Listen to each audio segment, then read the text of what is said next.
Bienvenidos a esta clase de Derecho Constitucional para segundo año de la carrera de Derecho de la Universidad Mayor de San Andrés.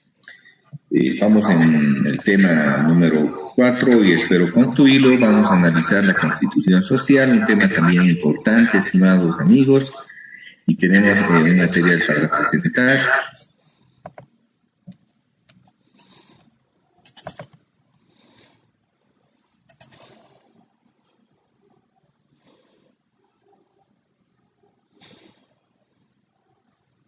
Bien, la Constitución de 1938. Estamos hablando de constituciones estructurales de Bolivia. El primer bloque de constituciones estructurales van de 1825 a 1880 y en realidad son conjuntos de constituciones que, si bien tienen el nombre de constituciones, en realidad no han establecido la solidez de la estructura estatal, sino hasta después de la Guerra del Pacífico, hasta 1880, en que sí, con una estructura económica liberal, proveniente de la minería, primero de la plata y luego del estaño, se estructura un Estado fuerte, un Estado sólido, más que un Estado, una sociedad sólida y una estructura política organizada a través de un marco económico liberal, una política liberal, una economía liberal y obviamente una constitución de corte liberal. Pero eso llega hasta 1938. Sin embargo, son 58 años de vigencia del liberalismo. Si alguien piensa que ha durado muy poco, pues está equivocado. 58 años significa haber como 5 veces más la vida de la actual constitución política del Estado. Nuestra actual constitución política del Estado data del 2009, al presidente tiene 11 años, pues es muy pequeñita en relación a los 58 años que tuvo de vigencia la Constitución Liberal de 1880, que llegó hasta 1938. Si hacemos las comparaciones en tiempo, esa es la relación. Algunos piensan que por el vivir en este tiempo hemos edificado lo más importante en el plano constitucional, hemos fundado un nuevo Estado y las cosas que se escuchan. Y cada vez nos enteramos de cosas ya que las mentiras que nos dicen se desploman por sí mismos. Constitución de 1938 marca el inicio del constitucionalismo social, que pervive, esto sí, pervive desde 1938 y llega hasta el presente. Claro, con modificaciones, con altas y bajas, con adecuaciones, pero el modelo del constitucionalismo social se inicia en 1938, alcanza incluso hasta la presente Constitución.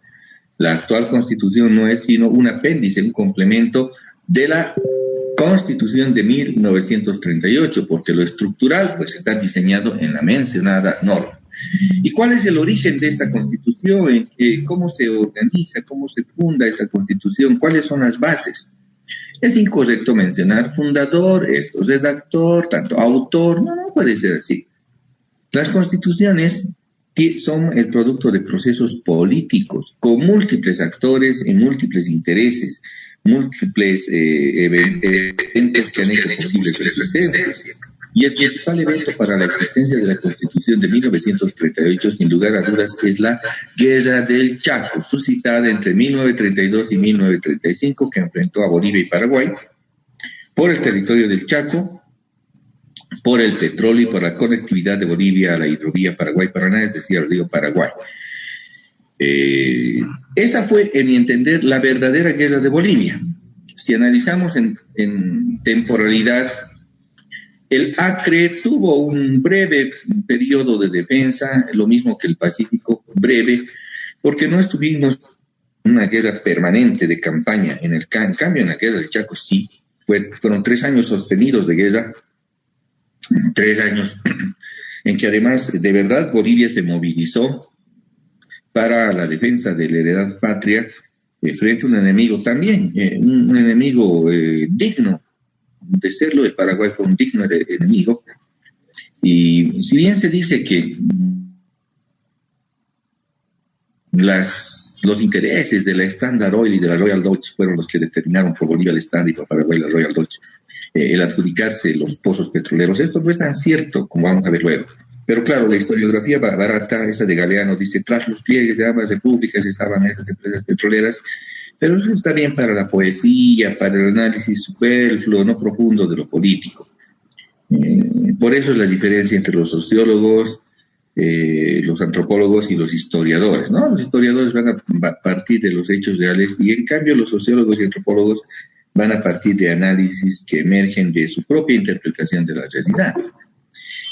Hay una distorsión entonces de la historia cuando los sociólogos o antropólogos pretenden hacerlo. Y es el caso de Galeano, Eduardo Galeano, un uruguayo que intenta explicar la guerra del Chaco, entendida como una conflagración latinoamericana, pero que deviene por intereses imperiales, según él. No es así. La guerra del Chaco fue el elemento constitutivo, si le podemos llamar el proceso constitutivo originario de la existencia de la Constitución Social de 1938 y les digo también, me parece que sí, y lo vamos a probar, es el proceso constitutivo de la nación boliviana como nación mestiza, porque se mezclaron pues diferentes sectores que hasta ese momento eran indiferentes a la realidad boliviana. Es cierto que la clase alta, le vamos a llamar así, los sectores de las castas gobernantes, muy elitistas por cierto, con sede particularmente en la ciudad de Sucre, en que hasta hace unos años se consideraban ser descendientes de sangre azul y cosas así, pues ellos no se reflejaban ser estrictamente bolivianos, sino se planteaban como tenían a la vista reflejarse en París o en ciudades norteamericanas, principalmente europeas, ahí que tienen en pleno Parque Bolívar de la ciudad de Sucre una pequeña réplica de la Torre Eiffel. Si alguien ha ido al Parque Bolívar, está ahí una réplica de la Torre Eiffel para, no sé, para tratar de decir que ellos también eran parisinos o costumbres que les trataba de acuñar como si fueran europeos, no solamente en Sucre, en la misma La Paz. La Plaza Murillo está edificada con una estructura de las casas de orden francés, fíjense, desde el Hotel París y esa calle es estrictamente estructura francesa. Bueno, entonces, ¿qué pasaba con la población en general de Bolivia? Se reflejaba, quería ver, no la población en general, la clase alta se reflejaba en el entendido de ser europea. Por lo menos pretendía aspirar a negar lo boliviano.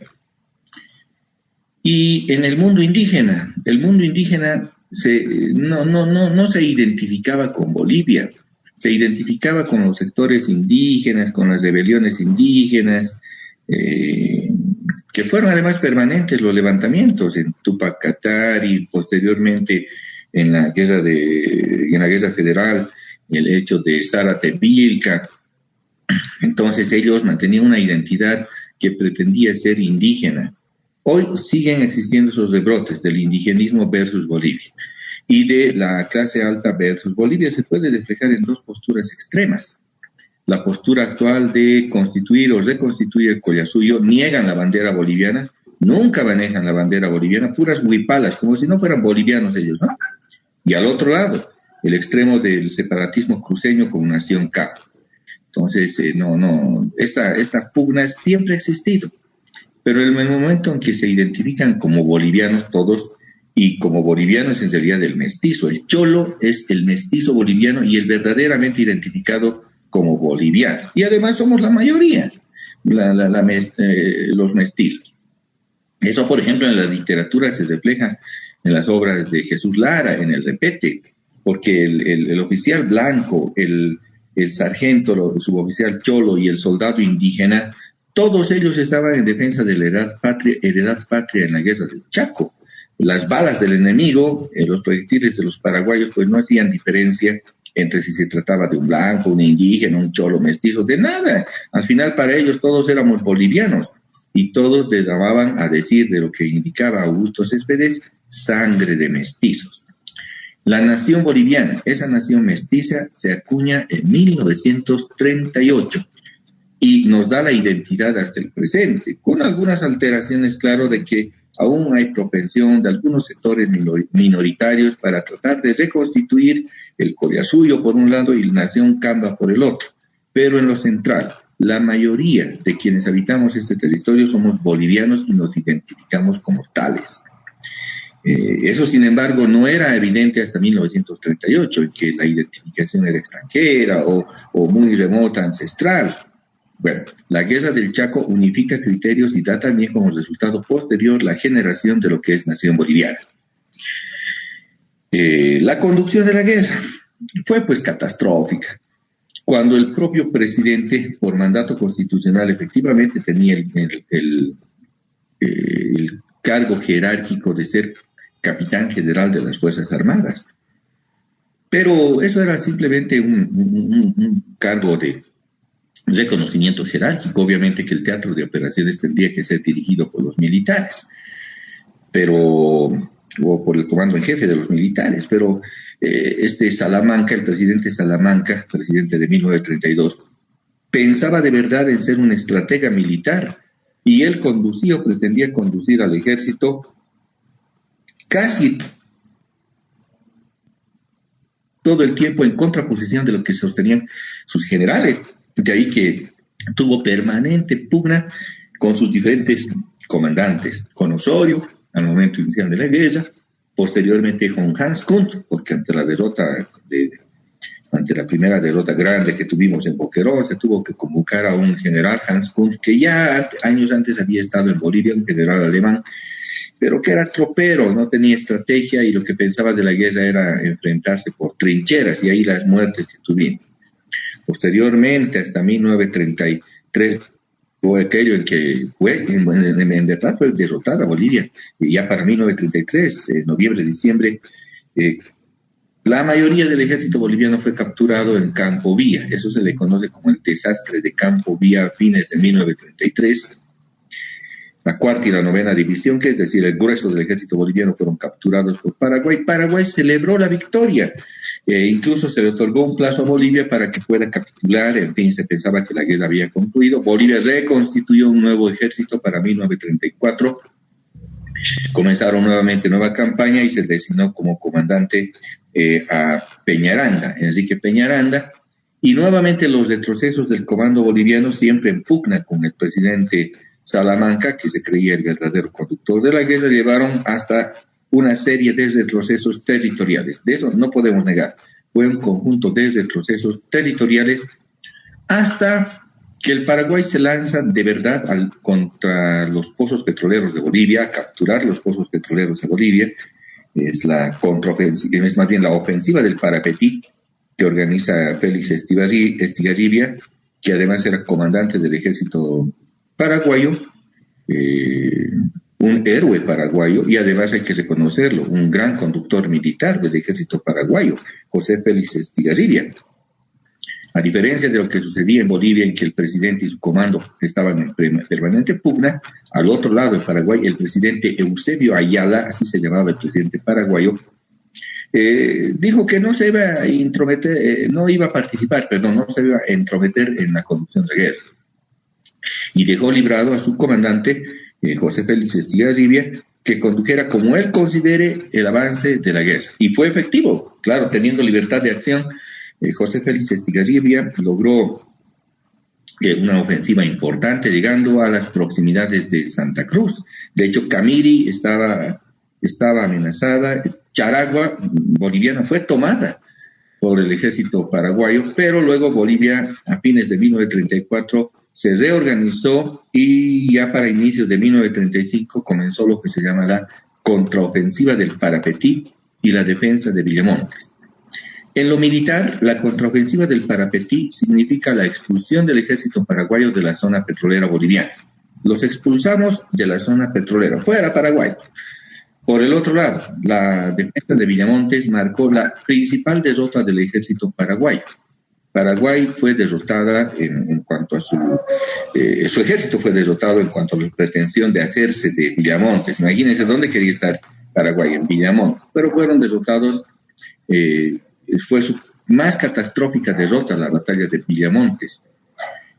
Bolivia en febrero de 1935 logra aquello, pero Bolivia no se lanza a un ataque que podía haber llegado hasta lo más al sur, pero bueno, las indecisiones que se tuvieron en ese momento llevaron a que la ofensiva después de la batalla de Villamontes sea media.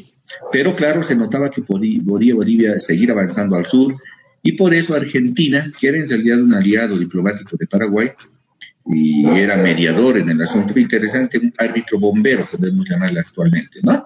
Decidió convocar a ambos países para junio de 1935, y disponer la paz del Chaco, sin vencedores ni vencidos. De lo militar, saltamos a lo diplomático. En lo diplomático significa que terminó o cesó en 1935, junio.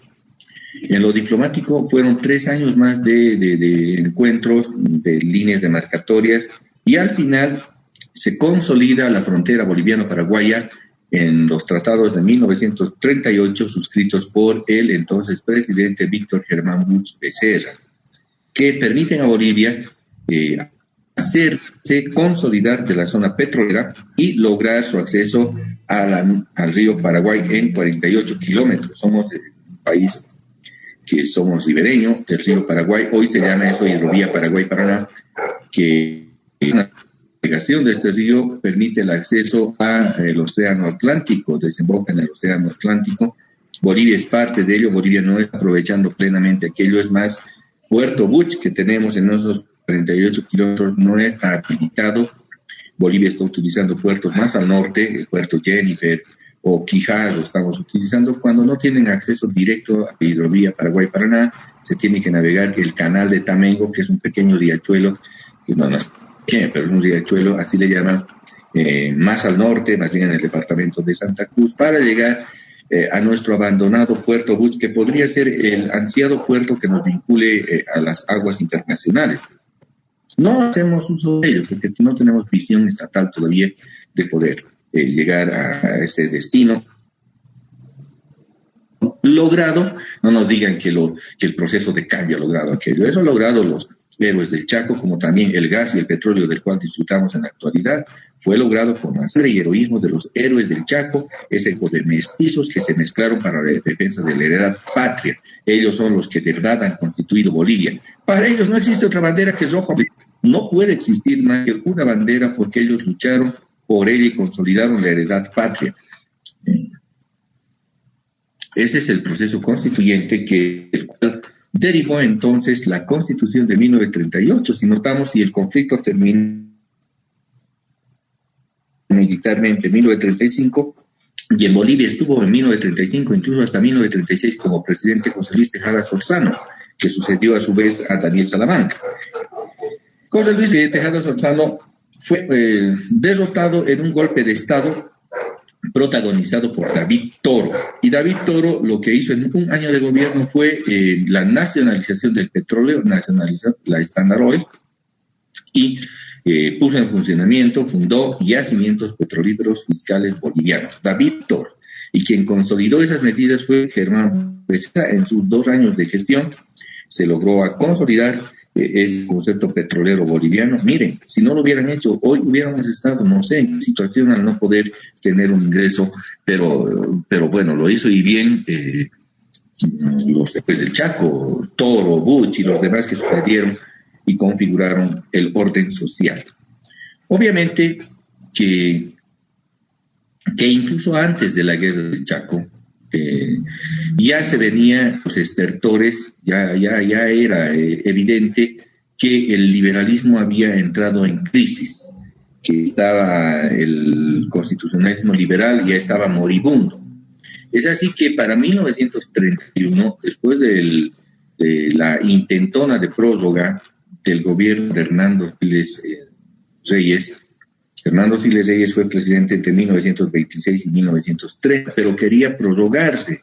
Debe haber algún bicho extraño en los presidentes que se les mete en la cabeza de que aunque hagan buena gestión, y de verdad Hernando Siles fue un presidente del plano administrativo, pero su última actuación quiso prorrogarse en el gobierno, lo cual generó una crisis. Se le conoce la Revolución de 1930, protagonizada por el general Carlos Blanco Galindo. En Cochabamba se tiene una avenida en su honor, un cochabambino célebre además. Logramos además como universidad la autonomía universitaria, porque los universitarios, en todos los tiempos los universitarios hemos sido rebeldes contra cualquier tirano que quiera prorrogarse. Lo hemos sido en 1930, lo hemos sido en 1809. Los protagonistas también son los universitarios en Charcas, cuando protagoniza la independencia, o los quiebres que protagonizaron en Charcas, luego sufre el grito de independencia, universitarios. La intentona del prorroguismo de Hernando Siles, repito, buen presidente, pero que quiso prorrogarse, protagonizada por universitarios también. Y los últimos acontecimientos recientes, protagonizados por los jóvenes estudiantes, jóvenes en la sociedad, porque los jóvenes detestan, y todos detestan, la tiranía y el prorroguismo. Y eso es golpe de Estado contra la democracia, pues cualquier intento de prorroguismo. Entonces, Blanco Galindo logró derrocar al prorroguismo de Hernando Siles y estuvo como presidente transitorio para llamar a elecciones luego de las elecciones que el presidente fue Daniel Salamanca. Pero durante el gobierno de Blanco Galindo, en ese breve tiempo, se realizó el primer referéndum constitucional de Bolivia. Se celebró el 11 de enero de 1931. Si algunos piensan que el 21 de febrero fue el primer referéndum, no, eso no es evidente. Ya Bolivia tuvo antes un referéndum en el 11 de enero de 1931, convocado por el gobierno provisorio de Carlos Blanco Galindo. Blanco Galindo estuvo 7 meses como presidente solamente, en el tiempo que le demandó convocar a elecciones, organizar el proceso electoral y nada más. Pero él estaba convencido de que no podía haber prorroguismo y que además que el orden constitucional de 1880 no establecía ciertos derechos y garantías ni entidades que eran necesarias incorporar a Bolivia, que se aprobaron en ese referéndum de 1931, que luego fue incorporado a la Constitución de 1938, referéndum. ¿Qué se aprobó? La protección frente a las detenciones o procesamientos ilegales que lesionan la vida o la libertad. Es decir, se aprobó el habeas corpus.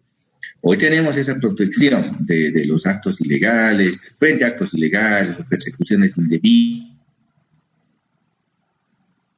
que atenten contra la vida o libertad de las personas, en la acción de libertad. En el artículo 125 de la Constitución boliviana tenemos este procedimiento de tutela para las personas en general. Le llamamos hoy acción de libertad, en ese momento se llamaba habeas corpus. Se incorporó en el referéndum, tras el referéndum de 11 de enero de 1931. La garantía para los contratos de préstamo.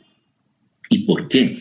Porque para ese momento los contratos de préstamo en realidad tenían que tener una garantía de transferencia. Si uno se prestaba de un banco, si no cumplía, los bancos, para evitar un tipo de procesos de cobranza que son muy lentos, ustedes conocen bien, entonces lo que hacían son en realidad transferencias de un bien. Si uno no pagaba hasta tal fecha, le daban un plazo de gracia más muy breve, y si no volvía a pagar, pues el bien era transferido directamente al banco. Entonces se estableció que no, eso no puede suceder, que no puede haber transferencias directamente, sino que los préstamos tienen que estar resguardados con la garantía. Puede ser del mismo nivel, pero son garantías, no son transferencias. Limitación de los poderes del Estado en el estado de sitio y plazo de duración máxima de 90 días. ¿Y por qué se establece aquello? Dirán, pero es obvio que el Estado, hoy le llamamos un estado de excepción, tenga que tener un plazo de duración y además tenga que ser breve. Porque durante todo el gobierno de Hernando Siles Reyes y 2 o 3 gobiernos que precedieron, todos los gobiernos estaban gobernando por estado de sitio, permanente además. No había límite en cuanto al estado de sitio, en cuanto al plazo del estado de sitio. La Constitución de 1880 no prevé un plazo límite de duración del estado de sitio. Entonces, ¿qué ocurría? Para que no haya convulsiones, hechos sociales, para cesar la prensa, los diferentes gobiernos, y el último en particular, el gobierno de Hernando Siles, gobernaron a punta de estados de sitio. Eso hoy no puede ser, pero miren, para ese momento era. Entonces se aprobó que el estado de sitio no dure más que 90 días. Ampliación de los poderes del Congreso y limitación al Senado en cuanto a los honores públicos, porque el Senado pues otorgaba honores públicos a diestra y siniestra, y con ello lograba ciertas protecciones, ciertas dádivas. Se limitó también aquel aspecto. Limitación a la reelección inmediata del presidente y del vicepresidente. En fechas recientes se va a conocer la opinión consultiva de la Corte Interamericana de Derechos Humanos. Si el derecho, si la repostulación y la reelección indefinida es o no un derecho humano. Se entiende que ya ha emitido una determinación y está en proceso de notificación o comunicación a los estados. El 21 de febrero, Bolivia votó porque no haya un proceso de selección permanente o indefinida y no quería Bolivia que se elimine el 168 de la Constitución. Pero decíamos que los presidentes, por algún bicho raro que tienen y se les mete cuando están en ese cargo, quieren ser reelectos de manera indefinida e inmediata. Ya eso había ocurrido con Hernando Siles Reyes, le volvió a ocurrir a Evo Morales, no sé por qué, debe haber un bicho raro. Yo creo que cuando uno ha sido o ha ocupado un cargo, basta y sobra, y uno debe retirarse. Uno tiene que saber que la sociedad tiene que avanzar con otros actores, hay que dar paso a otros actores, definitivamente tiene que ser así, pero hay personas que no sé, por algún motivo, tal vez un egoísmo extremo, no sabemos por qué, pretenden la permanente permanencia en el cargo de ser presidente. Y entonces ya había ocurrido, decíamos, con Hernando Siles, y en el referéndum de 11 de enero de 1931 se determinó prohibir que haya elecciones inmediatas de presidentes y vicepresidentes. Esta determinación, la de la no reelección inmediata y permanente, se la tuvo vigente hasta la Constitución del 2004, vigente hasta el 2009 inclusive. Fue la Constitución del 2009 la que indicó que sí podía haber una reelección inmediata. Hasta ese momento no había reelección inmediata. La Constitución del 2009 sí aprueba la reelección inmediata, pero limitando la reelección a solo un mandato. ¿Qué quiere decir? Un mandato de presidente y otra reelección con otro mandato. Dos mandatos únicamente, un mandato propio y otro mandato de reelección. Eso es lo que manda la Constitución. Bueno, el presidente Morales indicó que no, que es un derecho humano ser presidente de por vida. Eso ya fue votado en el referéndum de 11 de enero de 1931.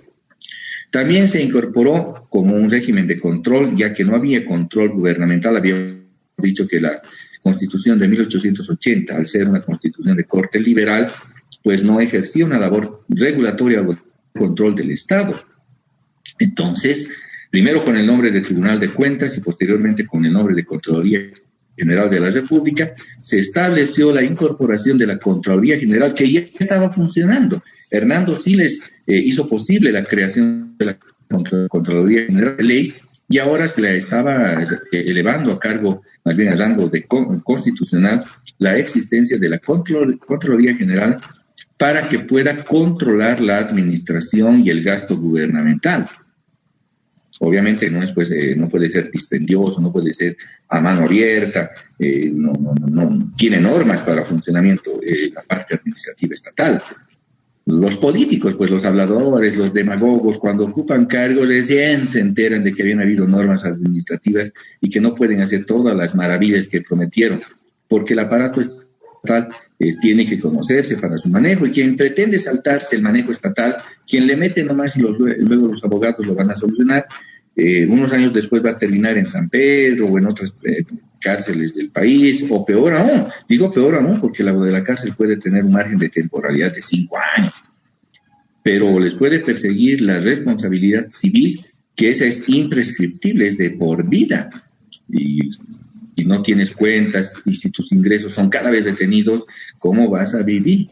Entonces no la piensan bien los políticos, meten nomás. Yo veo eso bastante en las alcaldías de los exalcaldes que tienen un conjunto de procesos en sus contras, pero bueno, esto de la incorporación de la Contraloría General emergió del referéndum del 11 de enero de 1931, pero la Contraloría ya existía, por ley fue creada. Descentralización administrativa. Hoy lo que conocemos como autonomía ya tuvo un primer embrión en la descentralización administrativa aprobada en el referéndum del 11 de enero de 1931. Empero, hay que decir, esta fue la única medida que no fue introducida en el Estado boliviano ni en la Constitución de 1938, pese a ser un reclamo desde todo punto de vista legítimo de los demás departamentos, particularmente Cochabamba y Santa Cruz, que pedían incorporar la descentralización administrativa, y el gobierno central No lo hizo, no se incorporó en la Constitución de 1938, se mantuvo un régimen administrativo secante hasta el año 2009. El 2009, claro, con presión del oriente boliviano, se incorpora el concepto autonomía en la administración de los departamentos, municipios. Ya había en los municipios, pero en los departamentos no. Sin embargo, este concepto de descentralización pues emerge del referéndum del 11 de enero de 1931. Autonomía universitaria, de la cual la UNSA, por ejemplo, como una universidad de contenido público, tiene autonomía universitaria, que consiste básicamente en elegir sus autoridades, en establecer los propios estatutos y reglamentos académicos de su funcionamiento, la designación de sus docentes, el régimen académico que va a tener y el presupuesto que va a administrar. Todo ello significa autonomía universitaria, que se consolidó mediante el referéndum del 11 de enero de 1931, aunque en los hechos la autonomía ya fue otorgada el 24 de julio de 1930, a los pocos días de haberse logrado la revolución que ha expulsado del gobierno a Hernando Siles Reyes y en su intento de prórroga en el gobierno. También se estableció la autonomía judicial, que se refleja en el concepto de independencia judicial hoy que se tiene redactado en el artículo 12, aunque fue esto sí, incluso la primera constitución de Bolivia, pero los diferentes gobiernos siempre sometieron a los jueces. Esto es indudable. En todos los tiempos sometieron a los jueces. La Constitución de 1938 es conocida como Constitución Social. Marca el inicio del constitucionalismo social y que contiene en general, puesto que establece la garantía frente a las detenciones ilegales, el habeas corpus. Miren que emergió en el referéndum y ya se incorpora en la Constitución. Los súbditos extranjeros, en cuanto a la propiedad, están sujetos a las mismas normas que los bolivianos, no pudiendo efectuar reclamaciones diplomáticas. ¿A qué se refiere? Que los súbditos extranjeros, en este caso el Standard Oil, que tenía pretensiones de tener trato preferente o diferenciado y en su caso acudía a las reclamaciones de su respectiva embajada cuando Bolivia quería pedirle pues que rinda cuentas del por qué se estaba llevando el petróleo boliviano sin declarar su explotación, y peor, lo llevaba al norte argentino, y del norte argentino los argentinos lo beneficiaban y le pasaban la gasolina a los paraguayos en plena guerra. A eso se debe aquello. Dentro de los 50 kilómetros de las fronteras, los extranjeros no podrán tener propiedades y solo se les autoriza por necesidad pública y por ley. Esto nuevamente, por el caso de la guerra del Chaco, en que las empresas extranjeras, en ese caso el Standard Oil, tenía pozos petroleros dentro de la franja de los 50 kilómetros. Ahora notarán que el Estado comienza ya a regular su propiedad. No había ocurrido en el Pacífico, no ocurrió en el Acre, pero en la Constitución de 1938 se dice muy bien, en los 50 kilómetros, esto es boliviano y extranjeros, ustedes no pueden tener propiedades y si les vamos a autorizar, solo va a ser mediante la ley. Establece el régimen económico y financiero conjunto social que esté destinado a asegurar a los bolivianos su existencia digna. Mucho se dice, la actual Constitución ha establecido el régimen económico y la premisa de la existencia digna, el vivir bien. Hoy le llamamos vivir bien, para ese momento se llamaba existencia digna, en 1938. Pero hay que entender el contexto. La Constitución de 1880 no establecía intervención económica alguna del Estado. El Estado estaba ahí pintado, no hacía más que administrar y un poco de administración y manejaba el poder judicial y punto. No. Aquí el Estado interviene y va a regular la economía porque tiene la premisa de hacer de los bolivianos una existencia digna. Esta es una consigna propia de los excombatientes de la guerra del Chaco. En sus documentos se encuentra que el Estado debe participar, no puede dejar hacer y pasar. El Estado debe conducir a Bolivia hacia una existencia mejor. Hoy a ello le conocemos como vivir bien. Como notarán, la actual Constitución tiene obviamente su precedente en la Constitución de 1938. No hay nada nuevo bajo el sol, diríamos, excepto el régimen autonómico y algo de lo indígena originario. Pero en cuanto a lo social, pues es copia de lo que ha establecido la Constitución de 1938, para aquellos adulones que dicen, no, han establecido un nuevo Estado, el hermano ha juntado un nuevo Estado y nuevos derechos que antes no había. claro, porque no han leído lo anterior, no saben que había en estos derechos. Declara con dominio del Estado todas las sustancias del reino mineral, tierras, baldías, aguas lacustres, fluviales, medicinales, así como todas las fuerzas físicas susceptibles de aprovechamiento.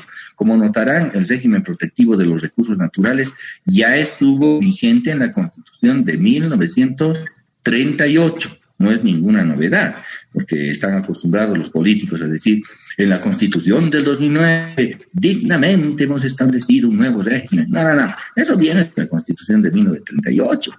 La explotación del petróleo fiscal solo se efectuará por el Estado. En particular, el hecho del petróleo fue observado y se tuvo detenimiento en cuanto a su protección. Y además se determinó que tras su nacionalización, en 1936 se produjo la nacionalización del petróleo de los bienes del Standard Oil. Entonces se dispuso que únicamente el Estado y a través de la entidad que los represente se va a manejar y administrar la explotación y toda la cadena productiva del petróleo. Yacimientos petrolíferos fiscales bolivianos. La entidad que hasta hoy está vigente, fundada pues en el constitucionalismo social y constitucionalizada en la Constitución de 1938. Nuevamente nos queda claro dónde se había originado ese grado protectivo a los recursos naturales y al petróleo boliviano. El Estado podrá regular el ejercicio del comercio y de la industria. El Estado interviene a través de autorizaciones y de impuestos que se van a recordar por el comercio y de la industria. Para el funcionamiento administrativo de las entidades se aprobará anualmente el presupuesto mediante ley, porque hasta ese momento en la Constitución no había un precepto que indique la aprobación presupuestaria. Se manejaba de acuerdo al criterio de la ley de cada año. No, eso tiene que estar en la Constitución y desde entonces el régimen social se tiene el presupuesto aprobado por ley y actualmente el 321 de la Constitución Política del Estado en su numeral 4 indica que las entidades públicas se van a administrar mediante un presupuesto. Eso había venido, miren, desde la Constitución de 1938. Todo proyecto de ley que implique gastos para el Estado debe indicar al propio tiempo la manera de cubrirlos y la forma de su inversión. Me tienta mucho. A ver, leamos el 321, parágrafos 3 y 4 de la Constitución Política del Estado. 321, parágrafos 3 y 4 romanos de la Constitución Política del Estado. ¿Alguien, por favor, puede acompañarnos con la lectura?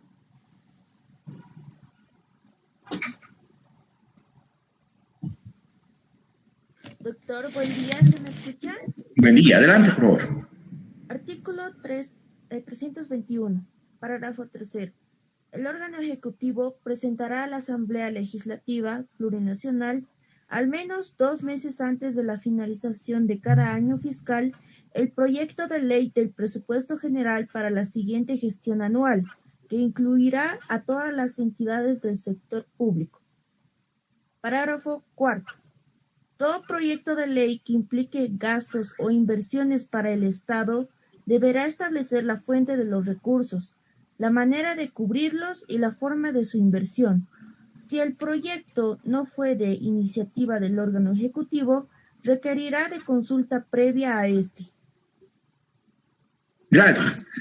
Miren, muchísimas gracias. Notarán que es copia literal de la Constitución de 1938.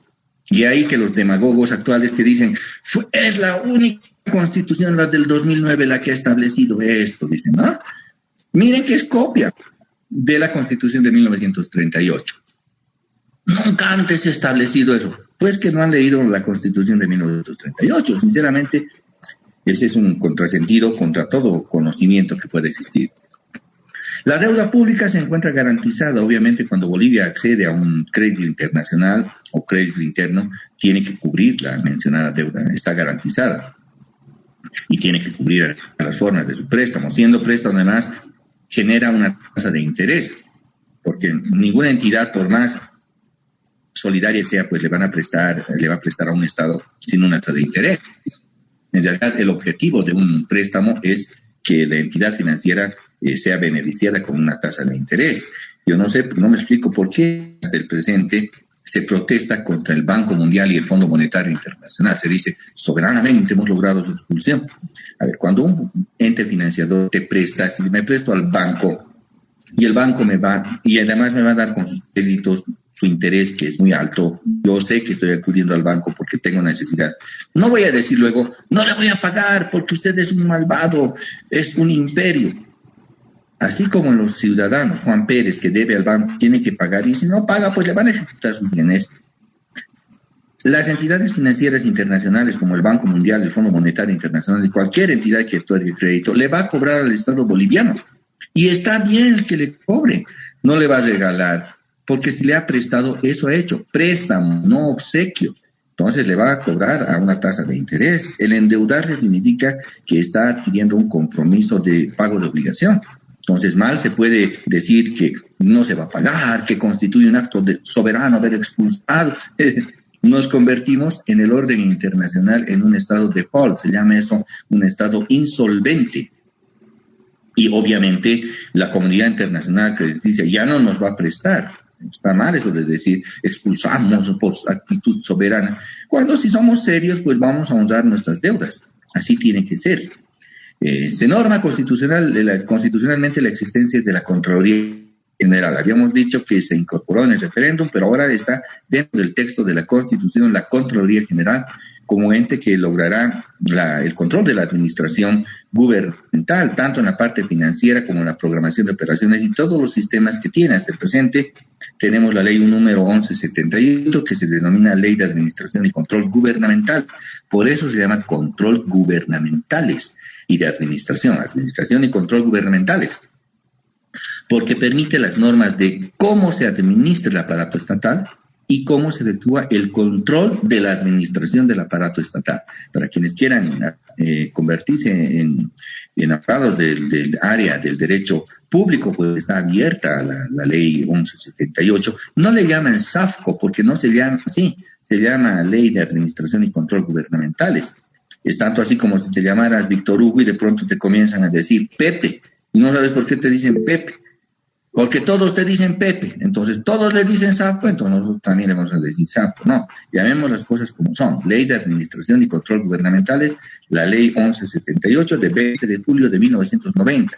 Tanto le critican al neoliberalismo, el neoliberalismo perverso. ¿Y por qué no abrogan la 1178? ¿Saben por qué no lo hacen? Porque es una ley eficiente, permite la administración del aparato estatal y es una norma proveniente del neoliberalismo. ¿Y qué? Tenemos normas del constitucional social vigente. También tenemos de las otras. ¿Cuál es el problema? Los de las ideologías piensan que con ideologías van a dominar el mundo, como el ratón ese, el cerebro se llama, ¿no? ¿Cuál es su premisa? Dominar al mundo y ser permanentemente el gobernante, probablemente. Ahí tiene alguien que le va a decir, sí, tú eres el jefe. Y todos los demás resultan ser los, ¿cómo se llama el ratón grande? El ratón chiquitito se llama cerebro. El ratón grande, no me acuerdo cómo se llama. ¿Alguien puede saber? ¿Cómo? Pinky. Sí, todos estos resultaríamos ser pinkies cuando le decimos a ese malvado cerebro que sí, que es el único gobernante. Bueno, valga para el necesito. El régimen social, indica la Constitución, se determina en la protección del trabajo, el capital como factores protegidos por el Estado.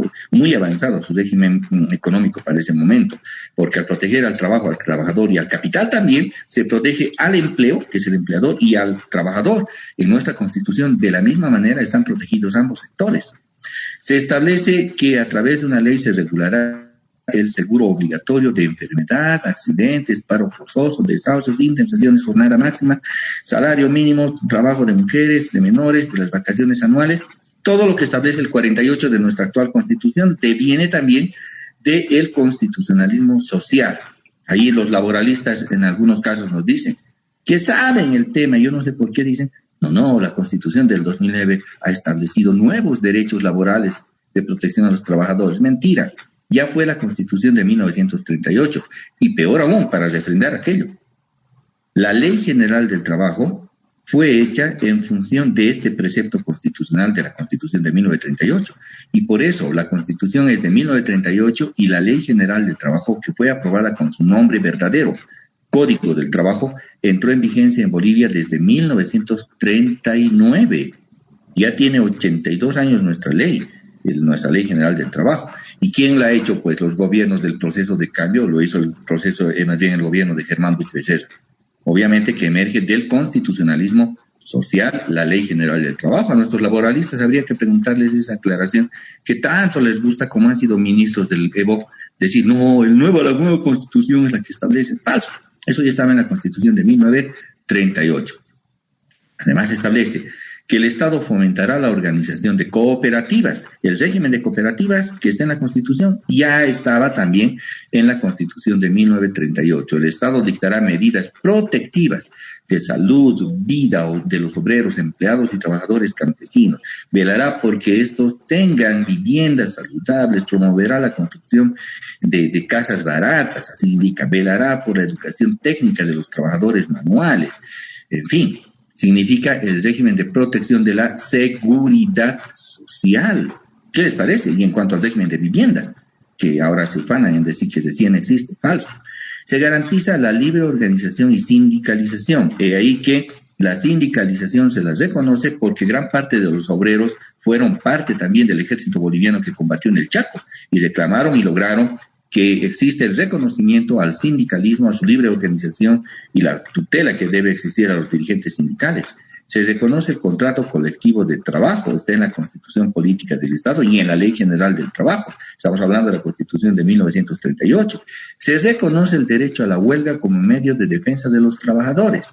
La huelga ya estuvo reconocida por la Constitución de 1938, algo impensable en la Constitución Liberal de 1880. No había huelgas ni nada para esa Constitución. En cambio, la Constitución de 1938, siendo el Corte Social, reconoce este medio de defensa de los sindicatos de los trabajadores y de los trabajadores en general.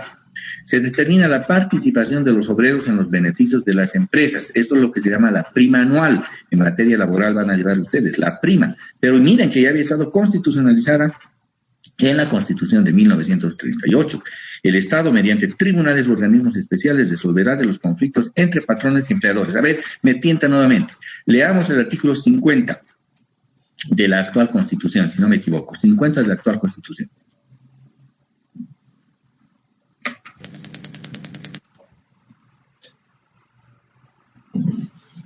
¿Hay alguien vivo ahí? Sí, doctor. Adelante. Artículo 50. El Estado, mediante tribunales y organismos administrativos especializados, resolverá todos los conflictos emergentes de las relaciones laborales entre empleadores y trabajadores, incluidos los de la seguridad industrial y los de la seguridad social. Muchas gracias. Entonces eso significa que nuestra Constitución es un avance, una copia en realidad de lo que ya antes la Constitución de 1938 estableció en cuanto a que tribunales y organismos especiales resuelvan los conflictos entre trabajadores, patrones y trabajadores. Tal vez el nombre le han cambiado, empleadores y trabajadores. Los derechos y beneficios reconocidos por la ley a favor de los trabajadores son irrenunciables. Eso también está en la Constitución. Leamos el 48, parágrafo tercero y cuarto, por favor. No, al tercero.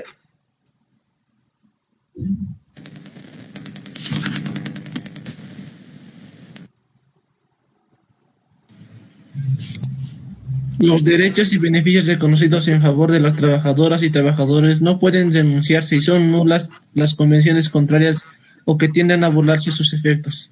Muchas gracias. Hasta ahí está bien. Los que van a manejar materia laboral tienen que conocer, y los que van a estar en materia administrativa también, que a veces tenemos en las entidades públicas algunos que son trabajadores, por regla no son, pero en algunos casos son trabajadores. Y en materia laboral los derechos laborales son irrenunciables, no se pueden renunciar porque le pertenecen a la persona, al trabajador. Y miren que eso estaba ya establecido no en la Constitución del 2009, sino en la Constitución de 1938. Me preguntarán, ¿y qué ha establecido la Constitución del 2009? Una compilación de derechos de la Constitución de 1938 y una compilación de derechos y garantías del régimen liberal. Eso es nuestra Constitución actual. Por eso es una Constitución mestiza, porque no podemos eludir el avance histórico de la sociedad y del avance constitucional en general. Aunque lo novedoso, claro, es el régimen de autonomías y el reconocimiento de los derechos de las naciones y pueblos indígenas originarios campesinos, aunque ya estuvo eso en la Constitución de 1995, como vamos a ver posteriormente. Notarán que el régimen laboral pues tuvo fuerza constitutiva, establecimiento en la Constitución de 1938. Cada paso estamos viendo aquello, a cada paso. protección del matrimonio, la maternidad de la familia, igualdad de los hijos ante la ley, reconocimiento del patrimonio familiar, defensa de la salud física, mental, de la infancia, derecho al hogar. Esto es lo que nosotros le conocemos como el régimen de la familia y la protección a la niñez y adolescencia, hoy le llamamos así. Ya estuvo también reconocida en la Constitución, estos regímenes estuvieron reconocidos en la Constitución de 1938. Establecimiento del régimen cultural, que en realidad mezclaba lo cultural con lo educativo. La Constitución de 1938 no tenía muy claro aquello. Establece el régimen cultural, estableciendo que la educación es la más alta función del Estado. Eso les escucho mucho decir a los dirigentes del sector del magisterio. La actual Constitución reconoce por primera vez que la educación es la más alta función del Estado, indican ellos. Falso. Eso ya estaba en la Constitución de 1938. Si hay profesores que son y que no tenían clara la figura, pues la fuente del reconocimiento que la educación es la más alta función del Estado se encuentra en la Constitución. La instrucción primaria y secundaria son obligatorias. Hoy también se tiene lo mismo, hasta el bachillerato, inclusive. Los estudiantes de escasos recursos económicos serán auxiliados económicamente por el Estado. Las escuelas privadas estarán sujetas a los mismos planes, programas y reglamentos de las escuelas estatales. Porque, como antes, hoy las escuelas o los colegios privados extranjeros particularmente querían estar fuera del marco normativo. Algunos de verdad escapan al control del Estado, pero para eso tenemos más bien el Ministerio de Educación. La educación boliviana tiene que ser única, por lo menos en teoría. Ahora hay abismales diferencias y noto eso cuando damos clases. Hay estudiantes que están preparados y tienen lecturas en toda área. Eso se nota más en el área cuantitativa, pero también en nuestra área. Noto cuando hago algunas preguntas elementales de colegio y los que me van a responder son los que han tenido mayor preparación. En los colegios que no tienen mayor preparación, pues lastimosamente la educación es de muy mala calidad. Máximo con esta pandemia, ¿qué estará sucediendo en provincias? Tenemos algunos familiares de provincia y caramba, le pregunto al familiar, ¿cómo está el chango? ¿Está pasando clases? Y me dice, pero avanzan de a poquito, pero mandalo pues a la ciudad. Le digo, aquí lo vamos a inscribir en algún colegio. Y me dice, no, porque se va a aplazar, no está preparado, como quiera aquí va a estar nomás aprobando. Entonces, eso nos demarca que existe una abismal diferencia. Y si se nota eso, por ejemplo, en las clases de las áreas sociales, nosotros estamos dentro del área de la educación social de la Universidad Mayor de San Andrés. Pero si estuviéramos en el área cuantitativa, eso se nota muchísimo más. Caen como moscas realmente en los exámenes del área cuantitativa porque no hubo la preparación necesaria. Necesitamos urgente una reforma educativa fuerte. Eso propendía la Constitución de 1938, a tener una educación de calidad. No se logró aquello. Las universidades públicas son autónomas, se ratifica y por primera vez en un texto constitucional se incorpora a lo del referéndum de 1931 y la determinación del 24 de julio de 1930 en sentido del reconocimiento de la autonomía universitaria y de la asignación del presupuesto suficiente para su funcionamiento. En la actualidad, eso también se encuentra vigente. Ya existió el régimen del campesinado. Se reconoce y garantiza la existencia de las comunidades indígenas. La Constitución del 2009 recién reconoce los derechos de las comunidades indígenas. Falso, léase la Constitución de 1938. Comunidades indígenas reconocidas. El Estado fomentará la educación del campesino mediante núcleos escolares indígenas que tengan carácter integral, abarcando aspectos económicos, sociales y pedagógicos. ¿Por qué establece el reconocimiento de la masa indígena, aunque no se atreve a avanzar a la eliminación del pongueaje todavía? Porque gran parte del grueso del ejército que participó en el Chaco también estuvo conformado por soldados indígenas. No exclusivamente, no es el indígena fue el que hizo respetar a Bolivia, falso. Fue Bolivia entera la que hizo respetar a Bolivia, aunque claro, tuvimos también participación de soldados indígenas, eso es indudable, pero no hubo exclusividad de ningún sector. Entonces, por eso también se hacen los reconocimientos a estos pueblos indígenas para que puedan tener sus derechos reconocidos y posteriormente el proceso del nacionalismo revolucionario avanza hacia la eliminación del pongueaje con la reforma agraria y la incorporación del indígena a la vida cotidiana, con el primer congreso indigenal del gobierno de Gualberto Villazuela en 1945, en que por anécdota se le hace imprimir una alegoría a este imprentero Gastón Velasco se llamaba, les dice, tiene que hacer algo conmemorativo a estos pueblos diversos que son los pueblos indígenas, ante la convocatoria del primer Congreso Indigenal de 1945. Gastón Velasco, que era un imprentero, tenía su imprenta que se llamaba Bueno, Bonito y Barato, decide que el mejor, habiendo tantos colores de los pueblos indígenas unidos en ese primer Congreso Indigenal altiplánico, lo mejor era hacerle una alegoría de múltiples colores. Toma los colores de una alegoría que existía para ese momento, un refresco que se llamaba champán cola, que decía refresca con los colores. Y diferentes colores formaban un cuadrado de ocho cuadrículas de diferentes colores. Y él considera de que habiendo múltiples culturas en ese Congreso Indígena, eso iba a ser lo mejor. Y les dan en ese Congreso Indígena a todos, ¿no? Les dan, y fue ¿qué podemos llamarles? El icono, hoy no sé qué le podemos llamar, el distintivo, el logo, si quiere, de ese primer Congreso Indigenal, ese cuadrado de ocho cuadritos, cuadrado grande de 8 cuadritos a su vez, de diferentes colores, creado por Gastón Velasco. Pero seguramente algunos campesinos guardaron aquellos del primer Congreso Indigenal y luego dijeron que esa es la huipala ancestral, pero no había sido tan ancestral. Viene del Congreso Indigenal de 1945, esa es la verdad. Por eso es que no se puede probar la existencia de la huipala mucho antes. Dicen, no, pero habían cuadraditos antes, pero no eran una bandera. Lo que les crearon fue en el Congreso Indigenal de 1945, pero ese es otro tema de debate. Reforma a la Constitución de 2004 y establecimiento de la Asamblea Constituyente. En realidad es la Constitución de 1967, reformada en 1995. ¿Y por qué estamos ahora refiriéndonos a la Constitución de 2004? Porque es en la Constitución de 2004 en la que se establece el concepto de Asamblea Constituyente. De verdad, esto sí es novedoso, pero fue en la Constitución del 2004. ¿Qué indica? La Constitución de 1995 fue objeto de procedimientos de reforma, comenzando su tratamiento obviamente en la Ley de Necesidad de Reforma del año 2002, durante el gobierno de Jorge Tuto Quiroga. Dice que su nombre es Tuto Quiroga, no es su apodo, por eso lo he puesto así, Jorge Tuto Quiroga. Entonces, comienza el procedimiento de reforma, por eso es una reforma. Habíamos identificado que es una reforma y que es una sustitución.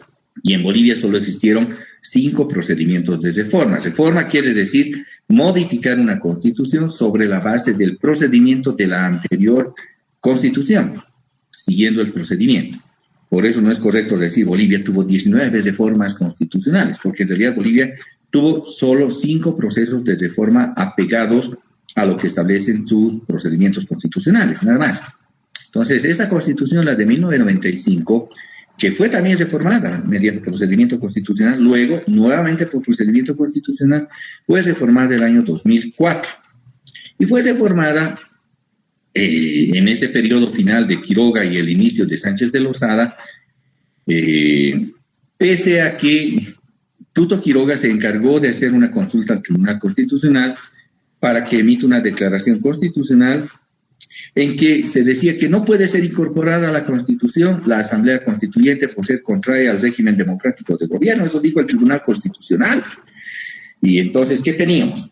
Que la ley de tratamiento de la reforma, la ley de declaratoria, indicaba que solamente podrán ser tratados los aspectos contenidos en la ley de declaratoria, y no estaba la Asamblea Constituyente. Por otra parte, la ley, más bien la declaración constitucional con rango de sentencia constitucional del Tribunal Constitucional indicaba que no se pueden incorporar al texto de la nueva Constitución, estamos hablando de la Constitución que va a emerger el 2004, no se puede incorporar a la Asamblea Constituyente. Todo el sector conservador opuesto a la Asamblea Constituyente. Además que en las elecciones generales del 2002, el gobierno de Sánchez de Lozada conformó una mega coalición, MNR, ADN, MIR, UCS, NPD, todos bajo la presidencia de Gonzalo Sánchez de Lozada, con un 75% del Congreso Nacional. Muy importante esa bancada, se llamaba la mega coalición, que no iba a permitir, obviamente, la incorporación de la Asamblea Constituyente. Entonces, ¿cómo se logró? Para los que creen que el formalismo positivo de la Constitución se lo cumple, y no, ahí está escrito en piedra. No, ha habido transgresión al régimen constitucional. Mucho ahora se dice de él. No, Cuando el pueblo recupera su soberanía, quiebra el orden constitucional y entonces puede establecer un nuevo régimen que le otorgue legitimidad. Y eso se produjo en los hechos de febrero y luego de octubre de 2013, se le llama febrero negro y octubre rojo. Fue una rebelión generalizada contra el gobierno de Sánchez de Lozada, que quería llevar el gas boliviano por puerto chileno. Esa fue en realidad la observación, la objeción que tenía el pueblo boliviano. Dijo, no vamos a llevar el gas boliviano por puerto chileno, no, gas por Chile. Y Sánchez de Lozada quería llevar por el proyecto LNG, industrializar el gas, nada menos que al puerto chileno de Patillos, próximo a Mejillones, para ser exportado como gas chileno por vía marítima. No, pues nada con los chilenos si no resolvemos el tema marítimo, obviamente. No entendió aquello Sánchez de Lozada y en octubre de 2003, bajo la consigna de no gas por Chile, se tuvo que ir, no sin antes hacer las masacres de Santiago II, Zancata, Río Seco, Villa Ingenio, Horizontes, Vallivian. Miren, quien habla ha sido uno de los abogados que ha estado como partícipe en el juicio de responsabilidades que se ha iniciado, y quien ha llevado la causa es nuestro actual canciller Rogelio Maita, en esa ocasión defensor de derechos humanos. Hablo de ese momento. Entonces, tuvo que irse el 17 de octubre de 2003, Sánchez de Lozada, huyó dejando su renuncia, huyó además sin que su renuncia siquiera haya sido previamente leída, para quienes piensan, no, la renuncia debía haberse leído. No, se ha ido, punto, se ha ido en un avión. Y quien asumió fue el vicepresidente de entonces, Carlos Mesa Gisbert, donde le posesionaron al que ahora tanto le detestan, en la ceja del Alto.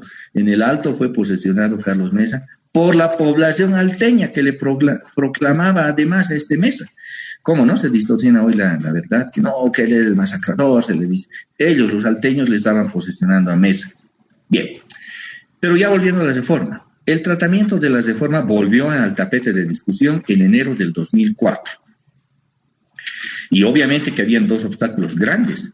La ley de declaratoria de necesidad de reforma, que prohibía, en realidad no contenía a la Asamblea Constituyente y solo indicaba que solo los puntos de la ley de declaratoria podrán ser insertos en la nueva Constitución. No había. Y además la sentencia constitucional, la declaración constitucional, que indicaba que no se podía incorporar a la Asamblea Constituyente en la nueva Constitución. En cambio, eso es lo que decía la corriente positivista, porque la Suprema Corte, la Corte Suprema de Justicia, ante estos hechos de que existía una limitación legal y constitucional, convocó a lo que ellos consideraban destacados, a la representación constitucional boliviana y de actores sociales.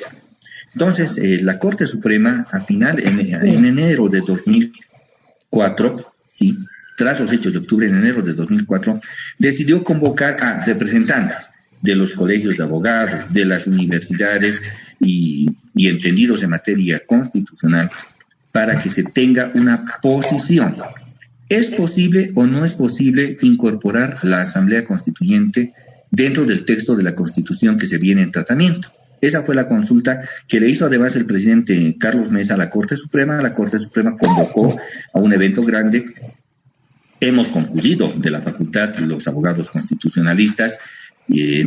Entonces, sin embargo, yo he concluido como abogado de la Universidad Católica. Yo no era de la UNSA para entonces, fui excluido, pese a ganar el examen de competencia, fui excluido. Pero he ido por la Universidad Católica y el Colegio de Abogados. Al final de cuentas, todos nos habíamos formado en la UNSA, nos hicimos presentes y estuvimos presentes en ese evento en la ciudad de Sucre. Y claro, el 97%, por decirle, de los abogados, de la masa, los abogados decían, no se puede incluir. ¿Por qué? Porque la ley no establece y porque existe una sentencia y estos 5 abogados locos quieren incluir y se referían a nosotros. Nosotros éramos los abogados que queríamos la inclusión. Voy a mencionar los nombres. Estaba Wilfredo Chávez, mi hermano, Héctor Arce, que en ese momento tenía una visión humanista del concepto. Estaba el doctor Gutiérrez Sardán, que era nuestro docente de ese momento. Estaba también por Sucre un representante que le escucho de vez en cuando hablar, Marco Antonio Ginés se llama, Marco Antonio, de hace Panamericana Consultas, normalmente es joven. y por Sucre también un abogado Urquizo que se sumó. De Cochabamba, un abogado muy mayor, don Ramiro Villazuel Claure, un eminente abogado para ese entonces cochabambino, y mi persona. 7 habíamos sido. 7 frente a 200 más o menos. Y les decíamos, oiga, tiene que incorporarse porque es una necesidad social. Como se incorporó en 1938 el habeas corpus sin seguir procedimiento, porque es una decisión popular, es una decisión del pueblo. La Constitución es una decisión del pueblo. Además, si no incluimos en la Constitución del 2004, estamos en el 2004, en esta Constitución no incluimos, en esta nueva Constitución, la Asamblea Constituyente, va a haber disconformidad de los sectores populares. Al final se incluyó, surgió una idea novedosa de que la Asamblea Constituyente puede existir y también se puede incorporar el referéndum. Dijo, si va a haber una asamblea constituyente, entonces que haya un referéndum. Esa idea surgió de nuestro lado, de los 7, estuvimos ahí defendiendo nuestra postura del jus naturalismo para que la asamblea se convierta en una realidad. Y al plantear que existe el referéndum, planteamos en grupo, hemos analizado en grupo, la idea ha surgido de quien habla además, hagamos un referéndum, y les cayó como anillo al dedo. Entonces entendieron muy bien, si va a haber un referéndum, es que la mayoría de la población va a aprobar o rechazar. Y de esa manera hemos dar la vuelta. Y más bien por unanimidad en ese momento de la Suprema Corte se aprobó la recomendación para que sí se pueda incluir la Asamblea Constituyente y el referéndum como institutos de gobierno en la Constitución del 2004. No sé si pueden en este momento buscar a alguien con un buscador la Constitución del 2004 y verificar los artículos 4 y 232 mientras concluimos la clase, porque vamos a leer. Es importante decir que lo que yo estoy diciendo no es mentira. Por favor, la Constitución del año 2004, busquen los artículos 4 y 232. Entonces, la corriente fáctica que nosotros exhibíamos, notarán que éramos docentes de la facultad y estábamos presentes ahí para pelear por la Asamblea Constituyente. Al final hemos logrado que se incluya dentro de la Constitución del año 2004 el texto de la existencia como mecanismo de gobierno tanto de la Asamblea Constituyente como del referéndum. Además, sin embargo, pese a ser una minoría en el planteamiento, nosotros impusimos en la votación, en el informe que emitió la Corte Suprema al presidente del órgano ejecutivo, al presidente del Poder Ejecutivo, en ese caso Carlos Mata, la posibilidad de que sí se incluya, y así se remitió al Congreso boliviano, en que sí se incorporó la Asamblea Constituyente en los artículos 4 y 232 de la Constitución del año 2004. Ahora ya existiendo este régimen, el único problema para realizar la Asamblea Constituyente era la convocatoria. ¿Va a haber o no va a haber convocatoria a la Asamblea Constituyente? Como fueron los hechos, sin embargo, los hechos políticos de octubre de 2003, los que determinaron la reforma a la Constitución, lo cual confirma plenamente que la Constitución no es una norma suprema únicamente. Es devenida de las decisiones políticas, fácticas, estocásticas, con variación del tiempo. Por favor, ¿alguien ha tenido a bien buscar la Constitución del 2004? Si nos pueden leer los artículos. Adelante, por favor.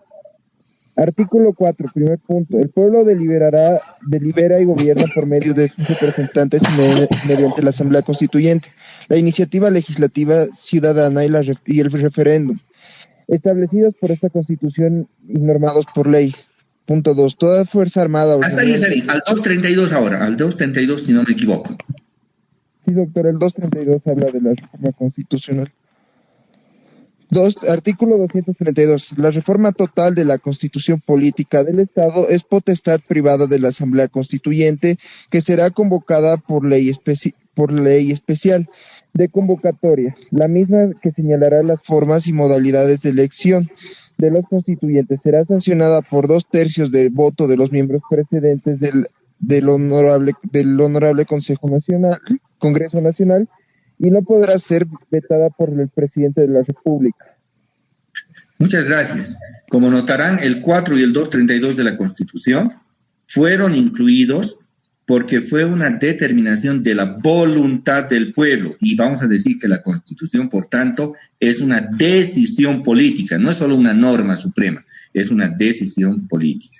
Bueno, nos encontramos el día martes, por favor, en clase. Hemos terminado, vamos a avanzar la Asamblea Constituyente desde el día martes, por favor.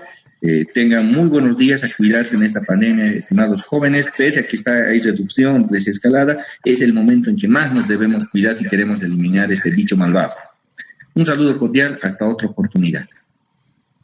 Hasta Hasta luego, luego. doctor. El doctor. Hasta el martes. Hasta el martes, doctor. Doctor. Hasta el martes, doctor.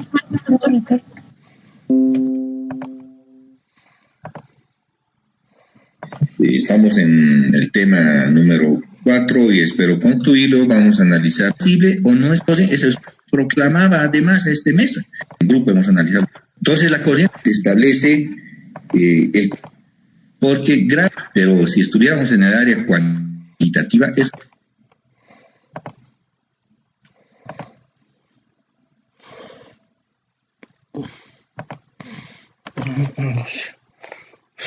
Ya está esto, ¿no?